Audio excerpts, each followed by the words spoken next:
The Devil in Me looks like one of the most ambitious setups for the fourth game in the Dark Pictures series. The broad pitch is roughly 19th century serial killer H.H. Holmes meets Saw, which I am totally down for. Now, the previous games have always been based on something more or less real, and I'm doing air quotes around the real here. Things like the legend of the SS Iran Medan ghost ship, the Andover witch trials, and the ancient Mesopotamian Akkadian Empire. Both Holmes and Saw, on the other hand, feel much more real, with loads of books, records, documentaries and podcasts covering Holmes' murder spree, while Saw's traps permeate popular culture whether you've seen the movies or not. Combining the two is obviously going to get interesting. The Devil in Me sees a struggling documentary company offered a mysterious opportunity to visit a reproduction of Holmes' so-called murder castle. This was a hotel where all the bad things happened and which accidentally burned down during his trial. Legend has it the building was full of traps, secret rooms and more, used by Holmes to kill people and dispose of anywhere between 20 to 200 victims, depending on who you ask. Now, no documentary crew is turning down the chance to visit an allegedly accurate reproduction of the most famous house in true crime, but it's obviously not going to end well, and the team soon realise they're trapped in a hotel filled with death traps while someone unseen is manipulating them.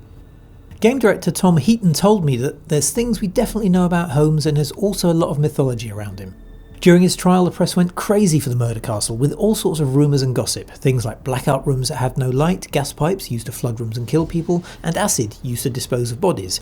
Heaton says that those things may or may not be true, but they exist in the collective imagination, so it's good material. There's a fine line between facts and what we think might be the case, and things that probably aren't the case but are fun. So we had fun. In the game, that fun manifests itself as Saw-like traps. Like one where two people are chained either side of a pillar with a central spinning blade, playing a deadly game of tug-of-war to not get ripped in half. There's a room-sized incinerator you can get caught in, and gas makes an appearance with a dual chamber where two team members can get trapped, forcing you to choose to kill one or the other. I initially felt that seemed a little unfair for a game where you're usually trying to save the entire cast, but Heaton assures me that you can save everyone, so pro tip, avoid the gas chamber. Heaton also claims that deaths here are the most gruesome and extravagant and over-the-top we've ever done. This is one of the longest Dark Pictures installments yet, packing in a host of new features in a 7-hour runtime. The new abilities and open exploration feel a lot more like a traditional third-person game and are there thanks to the hotel letting you move around freely between different areas. You can physically run and explore far more now compared to the previous game's more linear walking speed story progression. You can squeeze into gaps and hide, or move objects around to uncover things and open up new routes. There's also a new inventory system that lets you pick up items to use or pass between characters.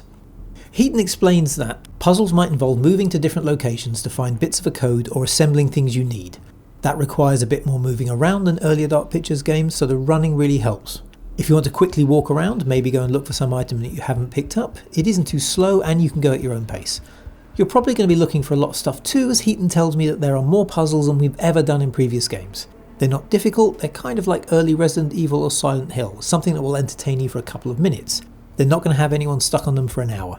Each of the 5 characters also starts with a specific item, which is another new feature. For example, a character called Jamie has a multimeter she can use to hack fuse boxes and access different areas. Charles Lonnet, the owner of the production company, has a business card he can force locks with. Mark the cameraman has a camera you can use to examine things, while Erin the intern has a directional mic that can locate sounds, and finally presenter Kate, played by Academy Award nominee Jessie Buckley, has a pencil you can use to shade paper and reveal hidden messages like door codes. All of these layers can be lost, broken and passed between characters, adding a whole new layer to the usual decision-making crapshoot of keeping everyone alive. It's a great concept, and there's more freedom and more puzzles, giving you more control than ever. From what I've seen of The Devil in Me, it looks like the Dark Pictures has grown considerably since its first Ghost Story outing, and I'm really excited to see what happens when I get inside that murder castle. I mean, I'll probably get everyone killed, but we'll have fun. Well, I'll have fun, it sucks to be anyone in the game. If you've got any questions, let me know, or maybe you just want to tell me about that one character you killed in a previous Dark Pictures game that totally wasn't your fault. Either way, leave a comment and stay with Gamesradar for more on The Devil in Me.